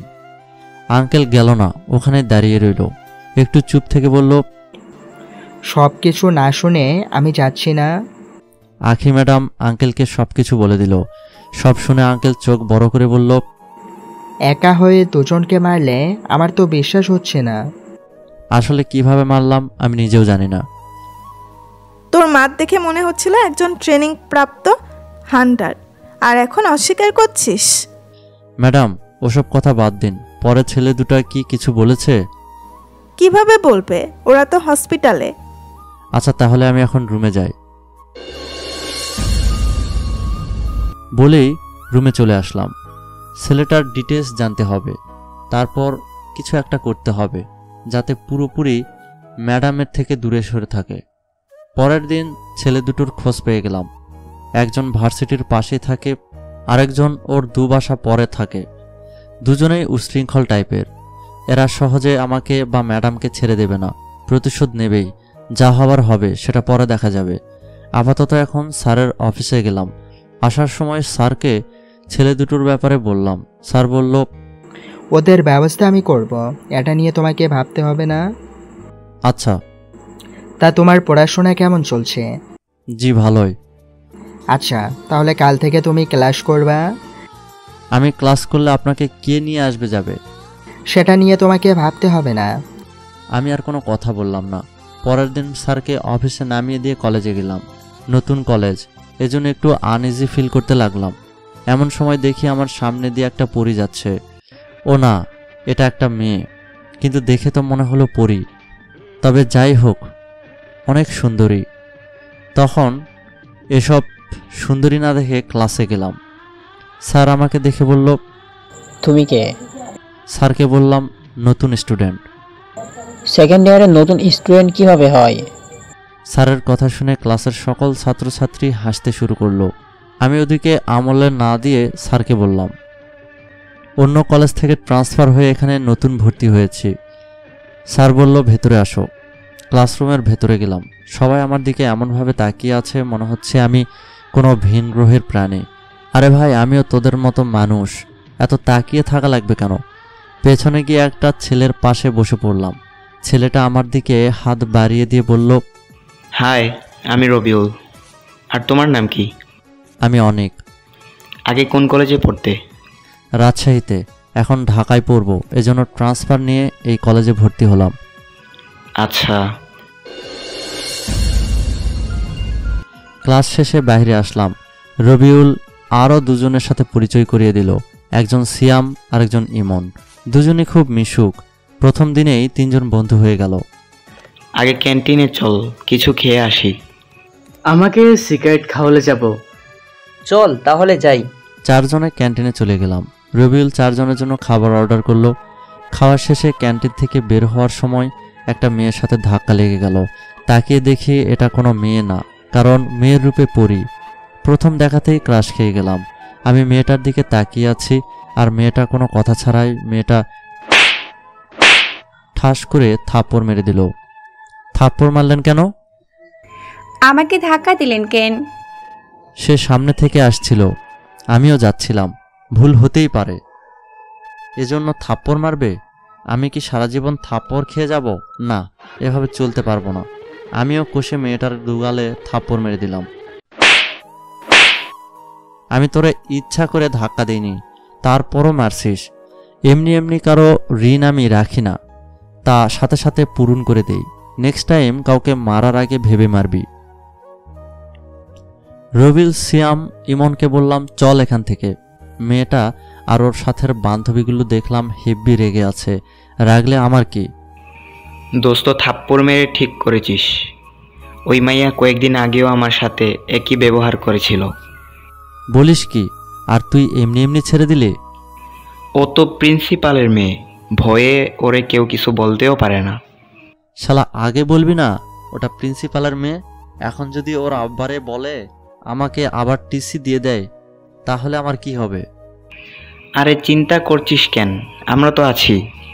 প্রথম দিনই মনে হয় কলেজে টিকতে পারবো না। আচ্ছা, মেয়েটার নাম কি রে? মায়া। ও এই কলেজের সবার ক্রাশ, আর আমাদের ডিপার্টমেন্টেই পড়ে। এরকম পরীর মতো মেয়ের এত রাগ কেন? আমি কি জানি, তবে এই মেয়ের থেকে দূরে থাকবি। আচ্ছা থাক তোরা, আমাকে যেতে হবে। বলেই কলেজ থেকে আঙ্কেলের অফিসে চলে আসলাম। হেঁটে আসতে মাত্র 5 মিনিট লাগে। দুপুর গড়িয়ে গেছে। আঙ্কেল কি এখনও আছে নাকি চলে গেছে? অফিসে গিয়ে দেখি আঙ্কেল এখনও কাজ করছে। আমাকে দেখেই জিজ্ঞাসা করলো, কেমন লাগলো নতুন কলেজ? জি ভালোই। বাসায় যাবেন কখন? আধা ঘন্টা অপেক্ষা করো, আমি আসতেছি। আমি নিচে চলে আসলাম। বাসায় আসার পর আঙ্কেল বলল, আজকে আর অফিসে যাব না, তুমি এখন রুমে যাও। আমি রুমে ঢুকে শুয়ে পড়লাম। কিছুক্ষণ পর কে যেন কলিং বেল বাজাতে লাগলো। উঠে গিয়ে দরজা খুলে দিলাম। দেখি আখি ম্যাডাম। ওই দরজা খুলতে এত সময় লাগে কেন? Sorry madam. আখি ম্যাডাম আর কথা না বলে চলে গেল। ম্যাডাম মনে হয় সব সময় রেগে থাকে, একটু হাসি খুশি থাকতে পারে, তাহলে তো সুন্দর লাগে। এমন গোমরা হয়ে থাকে কেন বুঝি না। থাকুক, তার যেমন ইচ্ছে, কিছু বললেই আবার মারবে। পরের দিন আঙ্কেলকে অফিসে নামিয়ে দিয়ে কলেজে আসলাম। দেখি রবিউল, ইমন, সিয়াম আগেই চলে আসছে। আমাকে দেখে ওরা বলল, এত দেরি করলি কেন? এমনি একটু লেট হয়েছে। ক্লাসে যাবি না? হ্যাঁ চল। ক্লাসে ঢুকে দেখি মায়া আর ওর টিম বসে আছে। মায়া আমাকে দেখেই চোখ বড় বড় করে তাকালো। আমি কিছু বললাম না। ইমন, সিয়াম আর রবিউলের সাথে গিয়ে বসে পড়লাম। স্যার ক্লাস নিচ্ছে, এমন সময় পিয়ন এসে বলল, অনেক আর মায়াকে প্রিন্সিপাল স্যার ওনার রুমে রেখেছে। যা বাবা, এ কোন মুসিবত! সত্যি সত্যি মনে হয় কলেজ ছাড়তে হতে হবে। হারামে 3টার দিকে তাকালাম, ওদের মুখেও হতাশা। ওদেরকে বললাম শুনে আসি প্রিন্সিপাল স্যার কি বলে। আমি ক্লাসরুম থেকে বের হয়ে আসলাম। মায়াও আমার পিছে বের হয়ে আসলো। আমি প্রিন্সিপালের রুমের দিকে যেতে লাগলাম। এমন সময় মায়া বলল, এবার তোকে বাঁচাবে কে? ওই সেমরি, থাপ্পড় আরো কয়েকটা দিব নাকি তোকে? তুই আমাকে কি বললি? বয়রা হইলি কবে থেকে? ওই আমি বইরে না। তাহলে যা বললাম শুনতে পেলি না কেন? তোর মতো ছোট লোকের কথা শুনতে আমার বইয়ে গেছে। তোরে শুনতে কইছে কেডায়? বাবার রুমে চলে আসছি, একটু পর তোর 12টা বাজাবো। প্রিন্সিপালের রুমে আগে মায়া ঢুকলো, তারপর আমি। স্যার বসে আছে, আমার দিকে রাগী চেহারা নিয়ে বলল, এই ছেলে, তুমি নাকি মায়াকে থাপ্পড় মারছো? মায়ার দিকে তাকালাম, দেখি শয়তানটা মিটিমিটি হাসছে। প্রিন্সিপাল স্যার আমাকে ধমক দিয়ে বলল, কি হলো, চুপ কেন? যা জিজ্ঞেস করছি তা উত্তর দাও। হ্যাঁ স্যার, আমি মায়াকে থাপ্পড় মেরেছি, তবে সেটা এমনি এমনি না, সে দোষ করেছে এজন্য। ও দোষ করেছে আমাকে বলতে পারতে, শাস্তি দেওয়ার তুমি কে? স্যার, আপনার কাছে বিচার কে দিছে? মায়া। আপনাকে কি বলেছে আমার বিরুদ্ধে? তুমি নাকি ওরে ধাক্কা দিয়েছো, আবার উল্টা থাপ্পড় মেরেছো। স্যার, আপনাকে ঘটনার অর্ধেকটুকু জানানো হয়েছে, এজন্য এমন কথা বলছেন। পুরো ঘটনা জানলে হয়তো এমন কথা বলতেন না। তো তোমার মুখে শুনি কি হয়েছিল সেদিন? আমি স্যারকে সবকিছু খুলে বললাম। মায়া বলল, আব্বু ও মিথ্যা কথা বলছে। আমার বান্ধবীদের থেকে শুনলে বুঝতে পারবে ও মিথ্যা বলছে। স্যার একটু চুপ থাকলো। এরপর মায়াকে বাইরে যেতে বলল। মায়া বাইরে গেলে স্যার উঠে রুমের দরজা আটকে দিল। মায়া আসলে খুব জেদি মেয়ে, ওকে সামলাতে আমার হিমশিম খেতে হয়। প্রায় দিনই কারো না কারোর সাথে ঝামেলা করে আর আমার কাছে বিচার দেয়। আমি জানি দোষটা ওর, নিজের একমাত্র মেয়ে বলে কিছু বলতে পারি না, এই জন্য আমি ওর পক্ষ থেকে মাপ চাচ্ছি। এ কি করছেন স্যার? আপনি আমার গুরুজন, আমার কাছে মাপ চাইতে হবে না, এমনিতেই আমি মাফ করে দিছি। আচ্ছা তুমি এখন যাও, পাগড়িটাকে একটু উল্টাপাল্টা বুঝিয়ে দিই। আমি রুম থেকে বের হয়ে আসলাম। আমাকে দেখে মায়া একটা শয়তানি হাসি দিল। আমি ওর দিকে আর না তাকিয়ে ক্লাসে আসলাম। একটু পর মায়াও চলে আসলো। প্রিন্সিপাল স্যার তোরে কি বললো? কত কিছু বলল। ভয় দেখায় নাই? আরে ধুর, জামাইকে কি ভয় দেখায় নাকি? স্পেশাল আপ্যায়ন করলো। এই শুনে মায়া আমার দিকে রাগি লুকে তাকিয়ে আছে। আশেপাশে আরও ছেলে মেয়ে আছে জন্য কিছু বলতে পারছে না, না হলে তো মনে হয় আমাকে পিটাতো। এদিকে আমার কথা শুনে রবিউল, সিয়াম, ইমন হাসতে লাগলো। আরে শালারা, হাসি থামা, না হলে মুখে হাতি যাবে। ক্লাস শেষে বাইরে আসলাম। ইমন বলল, চল সিগারেট খেয়ে আসি। অনেকদিন সিগারেট খাওয়া হয় না, ভাবলাম খেলে মন্দ হবে না। রবিউল আর সিয়াম ভদ্রপোলা, সিগারেট খায় না, তাই দুজনেই গেলাম। সিগারেট খেয়ে কিছুক্ষণ পর চলে আসলাম। 4 জন বসে আড্ডা দিচ্ছি। তাকে দেখি মায়া আর ওর বান্ধবীরা আমার দিকে আসছে। এক একজনকে পাগলা ষাঁড়ের মতো লাগছে। ও ভাই, পাগলা ষাঁড়ের হাত থেকে বাঁচতে চাইলে পালা। আরে এত ভয় পাচ্ছিস কেন? আমি তো আছি। রবিউল সহ, এজন্য তো ভয় লাগছে। চুপ শালা, ভেতুর ডিম, চুপচাপ বসে থাক। মায়া আর ওর বান্ধবীরা চলে আসলো। মায়া আমাকে বলল, ওই ক্লাসে কি বলেছিস এখন এবার বল। ক্লাসে আমি কখন কথা বললাম? আজব তো। দেখুন ম্যাডাম, আপনার কোথাও ভুল হচ্ছে। বাহ, এখন তো নিজেকে সাধু বানাচ্ছিস, কিন্তু আমি সব শুনেছি। হ্যাঁ, আমি বলেছি জামাই আপন করেছে। এখন কি তোমার বরকে আদর করতে ইচ্ছা করছে? জানে মন, ইচ্ছা করলে আদর করতে পারো, আমি কিছু বলবো না। তোর মতো অসভ্যকে আদর না, জুতা খুলে মারা উচিত। ওই, গতকাল থাপ্পড় খেয়েও তোর ভাব কমেনি নাকি? আরো 2টা দিব?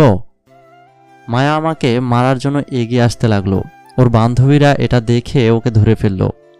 পারলে নিজে কিছু করিস, আব্বুকে ডাকিস কেন? আর আমার সামনে থেকে এখন ভাগ। মায়াকে ওর বান্ধবীরা নিয়ে গেল। আরে তোর তো অনেক সাহস। সাহসের দেখছিস কি? এত ভাব নিস না, মায়া তোকে এমনি এমনি ছেড়ে দিবে না। ওসব নিয়ে তোকে ভাবতে হবে না। ঘড়িতে দেখি প্রায় 1টা বেজে গেছে। ওদের কাছ থেকে বিদায় নিয়ে আঙ্কেলের অফিসে চলে আসলাম। এরপর আঙ্কেলকে নিয়ে বাসায় আসি।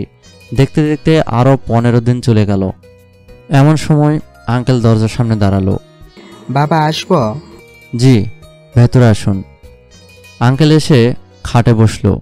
কিছু বলবেন? আসলে আমার শরীরটা তেমন সুস্থ না, তা না হলে আমি যেতাম। আঙ্কেল এত ঘরপ্যাঁচ না রেখে সোজা সাপটা বলুন আমাকে কি করতে হবে। আমার বন্ধু রফিককে তো চিনো, 2 দিন আগে তোমাকে সাথে নিয়ে যার বাসায় গেছিলাম। ও হ্যাঁ, মনে পড়ছে। ওর বাসায় তোমাকে একটু যেতে হবে। আচ্ছা, আমি এখনই যাচ্ছি। আঙ্কেল একটা ব্রিফকেস ধরিয়ে দিয়ে বলল, এটা দিয়ে আসো। আমি গাড়ি নিয়ে চলে আসলাম আঙ্কেলের বন্ধুর বাসায়। ওনার কাছে ব্রিফকেসটা দিয়ে আসতে লাগলাম। ইচ্ছে করলো চা খেতে। রাস্তার পাশের টং দোকানের সামনে গাড়ি থামিয়ে নেমে 1 কাপ চা আর একটা সিগারেট খেতে লাগলাম। চা আর সিগারেট একসাথে খাওয়ার স্বাদটা অন্যরকম। খাওয়া শেষ করে গাড়িতে উঠব, এমন সময় দেখি দুটো ছেলে একটা মেয়েকে জোর করে ধরে একটা গাড়িতে তোলার চেষ্টা করছে। মেয়েটা চিৎকার করছে, কণ্ঠটা কেমন চেনা চেনা লাগছে। আমি ভাবলাম এগিয়ে যাব, আরেকবার ভাবলাম ছেলেদের কাছে অস্ত্র থাকতে পারে, তাই যাওয়া ঠিক হবে না, কিন্তু বিবেকে বাধা দিল। আমি এগিয়ে গেলাম। ছেলে দুটোকে বললাম, ভাই লাইটার হবে? আমার এমন কথা শুনে পেছনে ঘুরে তাকালো। দেখি আখি ম্যাডামকে বিরক্ত করা ছেলে দুটা। তাহলে কি এরা জোর করে ম্যাডামকে তুলে নিয়ে যাওয়ার চেষ্টা করছে? আমাকে দেখে একজন বলল, তোকে অনেক খুঁজেছি, আজকে তোর পাওনাটা শোধ করব বলে আমাকে মারতে এলো। আমি জানতাম এমন হবে, এজন্য সাথে একটা ব্লেড আনছি। আমি ছেলেটার এক হাত ধরে ওর হাতের তালুতে ব্লেড দিয়ে এক টান দিলাম। এতেই কাজ হয়ে গেল। ভালো হাত দিয়ে কাটা হাত চেপে ধরল, আর ওর সাথের জন এটা দেখে দৌড়ে পালালো। আমি মেয়েটার কাছে গেলাম। ওর মুখ ওড়না দিয়ে বেঁধে ফেলেছে। আমি আস্তে মেয়েটার ওড়না খুলে দিলাম। মেয়েটা আমাকে না দেখেই জড়িয়ে ধরে কান্না শুরু করলো। মেয়েটা জড়িয়ে ধরায় শরীরে মনে হয় কারেন্ট বয়ে গেল। তারপরও নিজেকে কন্ট্রোল করে মেয়েটাকে ছাড়িয়ে নিলাম। আবছা আলোতে মেয়েটাকে ভালোভাবে দেখতে পেলাম না। হঠাৎ একটা গাড়ির হেডলাইটের আলো মেয়েটার মুখে এসে পড়লে মেয়েটাকে দেখে ভূত দেখার মতো চমকে উঠলাম। এ তো সীমা, যার জন্য আমাকে বাসা ছাড়তে হয়েছে। ওকে দেখার পর আমার পুরনো দিনের কথা মনে পড়ে গেল। ইচ্ছে হচ্ছে কষে কয়েকটা থাপ্পড় মারি, কিন্তু দিলাম না। সীমাও মনে হয় আমাকে দেখে চমকে উঠেছে। এখানে আমাকে আশা করেনি। ওর চোখ ছলছল করছে। এখানে বেশিক্ষণ থাকলে আরও কষ্ট বাড়বে, এজন্য আমি কিছু না বলে চলে আসছিলাম। পেছন থেকে সীমা বলল, প্লিজ অনেক দাঁড়াও। একটা লুচ্চা ছেলের সাথে আপনার কি কথা আছে? আমি সত্যি অনেক লজ্জিত। তোমার সাথে যা করেছি তার জন্য আমাকে যা শাস্তি দেবে তা আমি মাথা পেতে নিব। তখন আপনার এই মন মানসিকতা কোথায় ছিল? তখন তো ভালোই অপমান করলেন, মার খাওয়ালেন, আবার অপবাদ দিয়ে বের করে দিলেন। পারবেন আমার সেই দিনগুলো ফিরিয়ে দিতে? জানি পারবেন না। আপনি আমাকে মারের চেয়ে মনে বেশি আঘাত দিয়েছেন, যা আমি কখনো ভুলতে পারবো না। সীমা দাঁড়িয়ে কান্না করছে। করুক কান্না, তাতে আমার কি? ভাবলাম চলে আসব, কিন্তু এভাবে রাস্তায় রেখে গেলে ওর বিপদ হতে পারে, আর সেজন্য আমি দায়ী থাকব। মানলাম সীমা আমাকে অনেক কষ্ট দিছে, কিন্তু আমি ওর মতো না। ভাবলাম ওকে বাসায় এগিয়ে দিয়ে আসি। এখানে দাঁড়িয়ে থাকবেন নাকি বাসায় যাবেন? সীমা কিছু বলছে না, কান্না করেই যাচ্ছে। এভাবে ন্যাকা কান্না ভালো লাগছে না, এজন্য জোরে একটা ধমক দিয়ে বললাম, কান্না বন্ধ কর, নাহলে কানের নিচে কয়েকটা লাগাবো। ধমক শুনে ওর কান্না থেমে গেল। আমি বললাম গাড়িতে বসতে। সীমা হয়তো গাড়িতে বসার কথা শুনে অবাক হয়েছে, ভাবছে আমি গাড়ি পেলাম কিভাবে। যা ইচ্ছে ভাবুক, এখন ওকে নামিয়ে দিয়ে আসলেই বাঁচি। আপনার বাসার অ্যাড্রেস বলেন। সীমা অ্যাড্রেস বলল, বেশি দূরে না, যেতে 15 মিনিট লাগবে। রাস্তা ফাঁকা, গাড়ি ফুল স্পিডে ড্রাইভ করতে লাগলাম। এদিকে সীমা আমার দিকে তাকিয়ে আছে। আমার বড় অস্বস্তি লাগছে, কিছু বলতেও পারছি না। অবশেষে ওকে বাসায় নামিয়ে দিলাম। সীমা নেমে কিছু বলতে চাইল, কিন্তু আমি আর ওর কথায় কান দিলাম না। সোজা বাসায় চলে আসলাম। আঙ্কেল বলল, এত সময় লাগলো যে? আঙ্কেলকে সবকিছু খুলে বললাম। খালি বললাম না সীমা আমার পূর্ব পরিচিত। মেয়েটাকে বাঁচিয়ে অনেক ভালো করছো, এখন খেয়ে তোমার রুমে যাও। খেয়ে রুমে চলে আসলাম। শুয়ে ভাবছি অনেক দিন হলো ফোন চালায় না, কাছে টাকাও আছে, কালকে একটা ফোন কিনবো। পরের দিন আঙ্কেলকে অফিসে নামিয়ে দিয়ে বললাম, আঙ্কেল আমি একটু মার্কেটে যাব। গাড়ি নিয়ে গেলাম। আচ্ছা নিয়ে যাও, তবে দুপুরের ভেতর চলে এসো। আঙ্কেলের মন অনেক ভালো, আমাকে বিশ্বাস করে। আমি মার্কেটে গিয়ে 10,000 টাকা দিয়ে একটা ফোন কিনলাম, সাথে একটা সিমও কিনলাম। ভাবলাম সিয়ামকে কল করি, ওর নাম্বার আমার কাছে আছে। হ্যালো, কে বলছেন? আরে শালা বলদ, আমি অনিক। ফোন কিনলি কবে? মাত্র কিনে তোরে কল করলাম। কোথায় তুই? মার্কেটে। কলেজে আয় তাড়াতাড়ি। কি হয়েছে? আর বলিস না, ফয়সাল এক মাইয়াকে পছন্দ করেছে, কিন্তু বলতে পারছে না। তুই এসে একটু হেল্প কর তো। ওই ভেতর ডিম প্রেম করতে পারবে তো? আরে তাড়াতাড়ি আয়। আরে আমি বোঝাতে পারছি না, এসে কিছু একটা কর। কল কেটে দিলাম। একবার ভাবলাম কলেজে যাব না, আরেকবার ভাবলাম গিয়ে ঘুরে আসি, কিন্তু গাড়ি নিয়ে যাওয়া ঠিক হবে কিনা। আঙ্কেল তো বলেছে সময় মতো এসে গেলেই হবে, তাহলে আর চিন্তা কেন। কলেজে চলে আসলাম। আমাকে BMW গাড়ি থেকে নামতে দেখে অনেকে অবাক হয়ে গেছে, ভাবছে হয়তোবা আমি কত ধনীর দুলাল, কিন্তু আমার 3 বন্ধু এসব জানে। গাড়ি থেকে নেমে ওদের কাছে গেলাম, দেখি রবিউল মন খারাপ করে আছে। ওই শালা, এমন পেঁচার মতো মুখ করে বসে আছিস কেন? আর বলিস না, একটু আগে মিলাকে প্রপোজ করে মিলার কাছ থেকে 4টা থাপ্পড় খাইছি। আমি আসা পর্যন্ত দেরি করতে পারলো না? দেরি করতে পারে নাই, জন্য 4টা খেলো। আরে বন্ধু, মন খারাপ করিস না, তোকে ঠিক ওই মেয়ের সাথে প্রেম করিয়ে দেব, একটু ধৈর্য ধর। সত্যি বলছিল, খুশি হয়ে বলল। আরে সত্যি সত্যি সত্যি, এবার তো বিশ্বাস হলো? এবার তাহলে একটা হাসি দে। রবিউল সহ আমরা সবাই হাসতে লাগলাম। ইমন, সিগারেট খাবি? সেটার বলতে আছে নাকি তোর কাছে? মার্কেট থেকে 1 প্যাকেট গোল্ড লিফ কিনে আনছি। বলিস কি বন্ধু, আজ তাহলে খেলা হবে? আচ্ছা, কলেজের পেছনে আম গাছের নিচে চল, ওখানে কেউ যায় না। কিন্তু ক্যাম্পাসে সিগারেট খাওয়া নিষিদ্ধ। আরে ভয় পেলে চলে নাকি? সিয়াম আর রবিউল বসে রইল। ইমন আর আমি হাঁটতে হাঁটতে আম গাছের নিচে চলে আসলাম। প্রায় একটা সিগারেট খাওয়া শেষ হয়ে গেছে, এমন সময় কোথা থেকে এসে মায়া বলল, দারুণ লাগছে, হারো জড়ি টান দে। দেখলাম শয়তানিটা ফোন দিয়ে ভিডিও করছে। যা বাবা, এ কি বাঁশ খেলাম।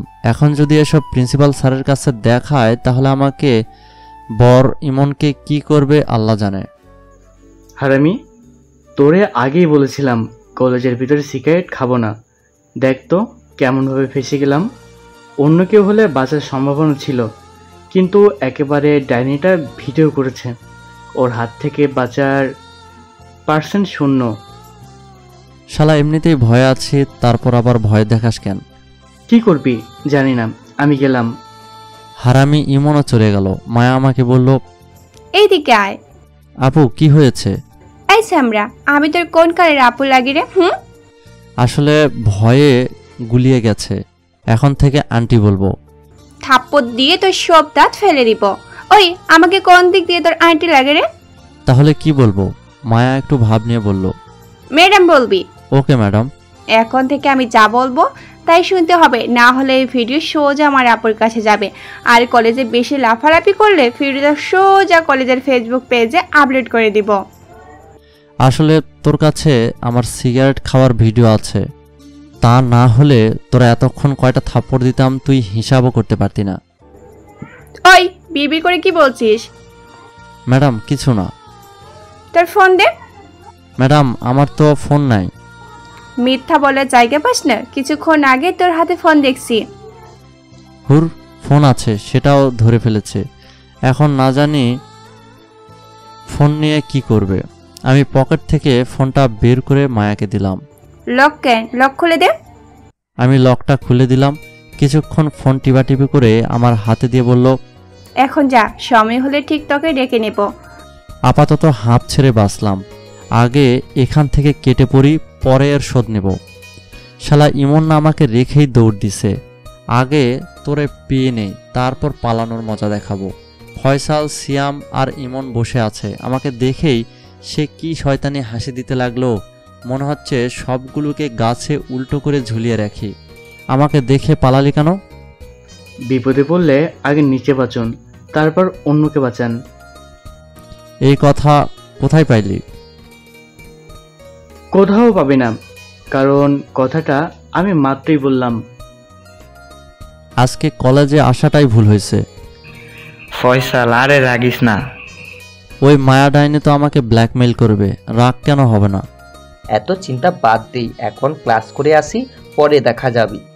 ক্লাসে ঢুকে দেখি মায়া আর ওর বান্ধবীরা হেসে লুটোপুটি খাচ্ছে। আমাকে দেখে আরও হাসতে লাগলো। ওদের হাসি দেখে ইচ্ছে করছে কয়েকটাকে ধরে পাবনা মেন্টাল হাসপাতালে ভর্তি করে দিয়ে আসি। এত রাগিস না, মাথা ঠান্ডা রেখে কাজ কর। আচ্ছা। ক্লাস শেষ করে আঙ্কেলকে নিয়ে বাসায় চলে আসলাম। আব্বু বিকেলে শপিংয়ে যাব, তুমি আমার সাথে যাবে? আমার অফিসে অনেক কাজ আছে, আজকে যেতে পারবো না। তুমি না গেলে আমি কিন্তু রাগ করব। মা, বোঝার চেষ্টা কর, আমার খুব ইম্পর্টেন্ট কাজ আছে। তার চেয়ে বরং অনিককে সাথে নিয়ে যাও। আমি অনিককে বলছি তোমার সাথে যেতে। আমি ওই ছোট লোকের সাথে যেতে পারবো না। দেখ মা, আমরা মানুষ, সবাইকে সমান চোখে দেখতে হয়। দেখো আব্বু, আমাকে এখন লেকচার দিবা না, আর আমি ওই ফকিরের বাচ্চার সাথে যেতে পারবো না। আজকের মতো কষ্ট করে যা, নেক্সট টাইম আমি যাব। আজকেই শেষ, এরপর কিন্তু যাব না। আচ্ছা মা। আমি রুমে শুয়ে আছি, এমন সময় আঙ্কেল এলো। অনেক বিকেলে আখিকে নিয়ে একটু শপিং মলে যেও তো। কিন্তু আঙ্কেল, আপনার মেয়ে তো আমাকে সহ্য করতে পারে না। আস্তে আস্তে অভ্যাস হয়ে যাবে, এখন আমি যা বলছি তাই করো। আঙ্কেল চলে গেল। আখি ম্যাডাম এমনিতে আমাকে দেখতে পারে না, তারপর যদি একটু থেকে একটু হয় থাপ্পড় তো মারবেই। মনে মনে দোয়া পড়তে লাগলাম যেন ভালোই ভালোই শপিংটা করে আসতে পারি। আমি গাড়ি চালাচ্ছি আর আখি ম্যাডাম পেছনে বসে আছে। আমি বললাম, ম্যাডাম কোন শপিং মলে যাব? সিটি শপিং মলে চল। আমি আর কোনো কথা না বলে গাড়ি চালাতে লাগলাম। ম্যাডাম চলে আসছি, আপনি গিয়ে শপিং করে আসুন, আমি গাড়িতেই বসে আছি। তুইও আমার সাথে আয়। কেন ম্যাডাম? ব্যাগ টানবে? চুপচাপ ম্যাডামের পিছু চলতে লাগলাম। জানি না গেলে গালটা লাল করে দেবে। ম্যাডাম অনেকগুলো ড্রেস কিনে ফেললো আর সেগুলো আমাকে নিতে হচ্ছে। আমার হাতে ব্যাগ ভরে গেছে, তাও কেনা থামছে না। কি মুশকিলে পড়লাম। আরও শপিং করার পর বের হলাম, তখন দেখি কতগুলো মেয়ের সাথে আখি ম্যাডাম গল্প শুরু করেছে। আমি ব্যাগ হাতে দাঁড়িয়ে আছি। মেয়েগুলোর ভেতর একজন বলল, আখি, তোর বয়ফ্রেন্ডটা তো খুব কিউট রে। ওই, ওটা আমার বয়ফ্রেন্ড না, আমার ড্রাইভার ওটা। আরে এত কিউট ড্রাইভার হয় নাকি? তোর চোখ নষ্ট হয়ে গেছে, ডাক্তার দেখা। মেয়েটা আমাকে বলল। হেই, তোমার নাম কি? অনিক হাসান। আমি মধুমিতা, তুমি আমাকে মধু বলে ডাকতে পারো। এই মেয়ের ভাবভঙ্গি ভালো না, এখান থেকে কেটে পড়তে হবে। এখন আখি ম্যাডামকে বললাম, ম্যাডাম আমি ব্যাগগুলো গাড়িতে নিয়ে গিয়ে রাখি। বলেই কোনো উত্তর না শুনে চলে আসলাম। যাক বাবা, বাঁচা গেল। ব্যাগগুলো গাড়িতে রেখে গাড়ির ভেতরেই বসে রইলাম। কিছুক্ষণ পর ম্যাডাম আসলো, সাথে সেই মধুমিতা। অনেক, তোমার নাম্বার দাও তো। আপু, আমি ফোন ইউজ করি না। মিথ্যা বললাম। মেয়েটা কোনো কথা না বলে গাড়ির দরজা খুলে আমার হাত ধরে বের করলো। এরপর আমার পকেট থেকে ফোন বের করে কিছুক্ষণ টিপাটিপি করে আমাকে আবার দিয়ে দিল। এই বললাম না আমাকে মধু বলবে। আপু ম্যাডাম এগুলো যেন না শুনি। পাশে দেখলাম ম্যাডাম দাঁড়িয়ে হাসছে, আমাকে বিপদে ফেলে মজা নিচ্ছে। কি যে করি। আরও কিছুক্ষণ কথা বলে বাসায় চলে আসলাম। ব্যাগগুলো নিয়ে আমার পিছু পিছু আয়। আমি ব্যাগগুলো নিয়ে ম্যাডামের পিছু পিছু গেলাম। সোজা ম্যাডামের বেডরুমে চলে আসলাম। এই প্রথম ম্যাডামের বেডরুমে আসলাম। অনেক সুন্দর রুম, দেওয়ালে ম্যাডামের কয়েকটা ছবি টাঙানো। ব্যাগগুলো কোথায় রাখবো? বিছানায় রাখ। আমি ব্যাগগুলো বিছানায় রেখে আসতে লাগলাম, এমন সময় ম্যাডাম বলল, আমার ওই বান্ধবীর থেকে দূরে থাকবি, নাইলে তোর কপালে দুঃখ আছে। আজব তো, আমি কি ওনার বান্ধবীর সাথে আগ বাড়িয়ে কথা বলতে গেছি নাকি? হুদাই সন্দেহ করে। ওই এখন যা, আর যা বলছি মনে রাখিস। কোনো কিছু না বলে রুমে চলে আসলাম। রাত 11টা। পড়া শেষ করে শুয়ে ফেসবুক চালাচ্ছি, এমন সময় আননোন নাম্বার থেকে কল আসলো। আমার নাম্বার তো হারামি 3টা ছাড়া তো কেউ জানে না, তাহলে কে হতে পারে? খুঁজে পেলাম না। এর ভেতর দুবার রিং হয়ে গেছে, তৃতীয়বার কল রিসিভ করতেই ওই কল রিসিভ করতে এতক্ষণ লাগে কেন? কোন মেয়ে আমাকে এভাবে ঝাড়ি দিতে পারে? খুঁজে কাউকে পেলাম না। কি হলো, কথা বলছে না কেন? আপু, কে আপনি? ওই কে তোর আপি?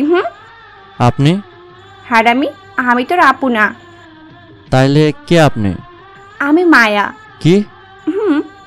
আমার নাম্বার পেলেন কিভাবে? তোমার ফোন থেকে নিছি। হঠাৎ তুমি করে বলছেন, ব্যাপার কি?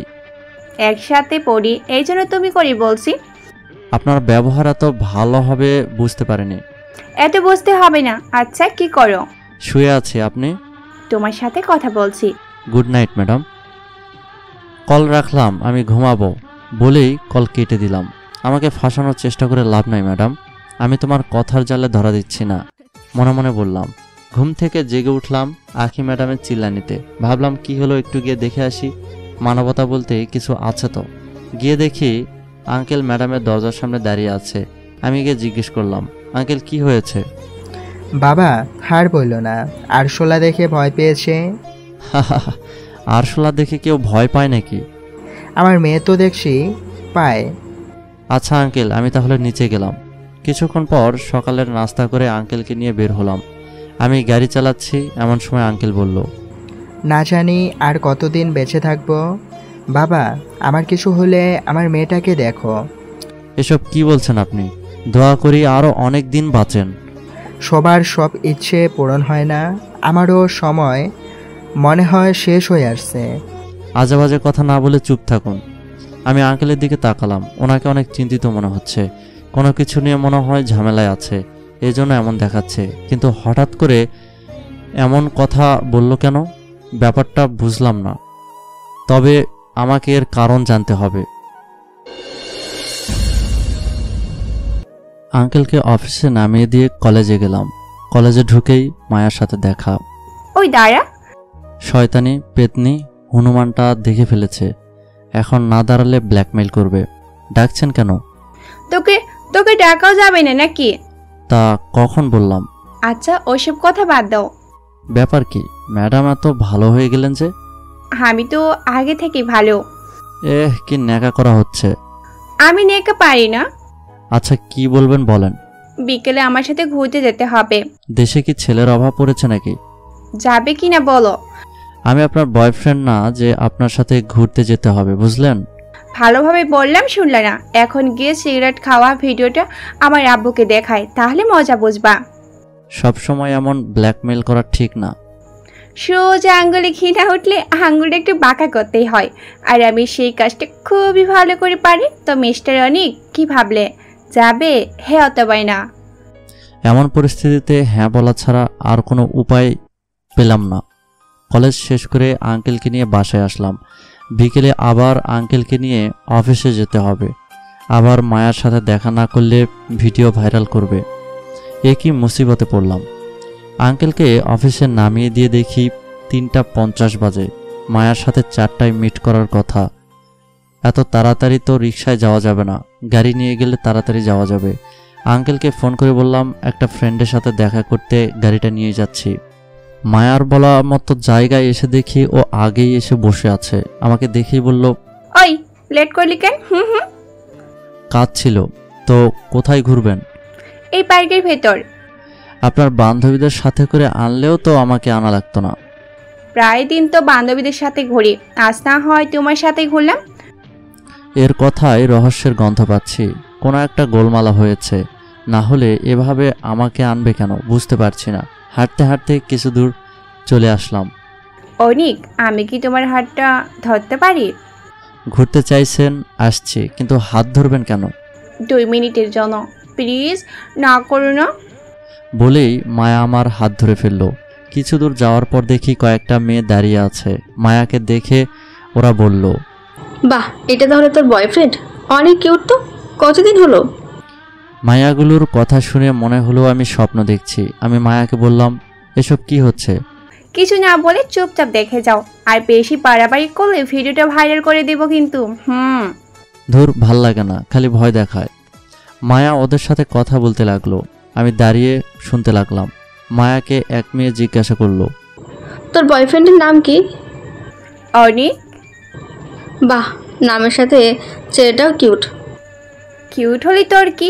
আমার বয়ফ্রেন্ডের দিকে নজর দিবি না। আচ্ছা, দিব না। তোরা তো বলেছিলি আমি বয়ফ্রেন্ড বানাতে পারবো না, আর পারলে 5,000 টাকা দিবি। এখন আমার টাকা দে দে। ও বুঝলাম তাইলে এতক্ষণে আমাকে এখানে মুরগি বানানো হয়েছে। এটাই সুযোগ প্রতিশোধ নেওয়ার, তবে একটু অন্যভাবে নেব। মেয়েগুলো মায়াকে টাকা দিয়ে দিল। আমি মায়াকে বললাম, বাবু আমার বুকের ভেতর কেমন কেমন করছে, একটু আমাকে জড়িয়ে ধরো। মায়া আমার কথা শুনে চোখ বড় বড় করে তাকালো। পাশে ওর বান্ধবীরা দাঁড়িয়ে আছে, এজন্য কিছু বলতে পারছে না। কি হলো বাবু, আসো জড়িয়ে ধরো। এত মানুষের সামনে? মায়ার এক বান্ধবী বলল। আরে আমাদের সামনে একটু জড়িয়ে ধরলে কিচ্ছু হবে না। মায়া দাঁড়িয়ে, আমি গিয়ে মায়াকে জড়িয়ে ধরলাম। এরপর ওর কানের কাছে মুখ নিয়ে গিয়ে বললাম, বাবু তুমি আমাকে চেনো না, এজন্য ভুল করে আমাকে বয়ফ্রেন্ড বানিয়ে আনছো।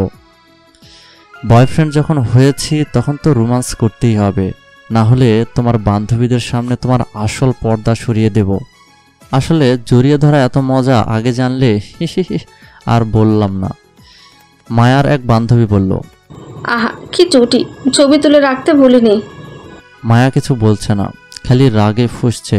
আমি ওকে চোখ মারলাম, ও আরও রেগে গেল। আসার আগে লুকিয়ে মায়ার বান্ধবীদের নাম্বার নিয়ে আসলাম। ওই আমাকে জড়িয়ে ধরলি কেন? গার্লফ্রেন্ডকে জড়িয়ে ধরবো না তো কাকে ধরবো? আমি তোর কবে গার্লফ্রেন্ড হলাম? তাহলে আপনার বান্ধবীদের সামনে আমাকে বয়ফ্রেন্ড বলে পরিচয় করিয়েছেন কেন? ওটা তো বাজি ধরে করেছি। আর আমি বয়ফ্রেন্ডের মতো অভিনয় করেছি, কেমন লাগছে আমার অভিনয়? লুচ্ছা ছেলে, মেয়ে দেখলে জড়িয়ে ধরতে ইচ্ছা করে। ইচ্ছা হচ্ছিল কষিয়ে একটা থাপ্পড় লাগাতে, কিন্তু বান্ধবীদের সামনে বলে মাফ করে দিলাম। 5,000 টাকার জন্য আমাকে বয়ফ্রেন্ড বানাতে পারিস, আর আমি জড়িয়ে ধরলে দোষ? বেশি কথা বললে তোর বান্ধবীদেরকে বলে দেব আমি তোর বয়ফ্রেন্ড না। তাহলে শর্ত মতো 5,000 টাকা তোর ওদের দিতে হবে। আর হ্যাঁ, নেক্সট টাইম আমার সিগারেট খাওয়া নিয়ে কথা বললে এই কথা চলে যাবে তোর বান্ধবীদের কাছে, মনে রাখিস। মায়ার কাছ থেকে চলে আসলাম। যাক, ব্ল্যাকমেইলের হাত থেকে বাঁচলাম। প্রায় সন্ধ্যা হয়ে আসছে, গাড়ি নিয়ে তাড়াতাড়ি অফিসে চলে আসলাম। কিছুক্ষণ পর আঙ্কেলকে নিয়ে বাসায় চলে আসি। রাতে খাওয়ার পর রুমে বসে পড়েছি। এমন সময় আখি ম্যাডাম চিল্লাচিল্লি শুরু করছে। এই মায়া এমনি এমনি চিল্লায়, ভাল লাগে না, দেখে আসি কি হলো।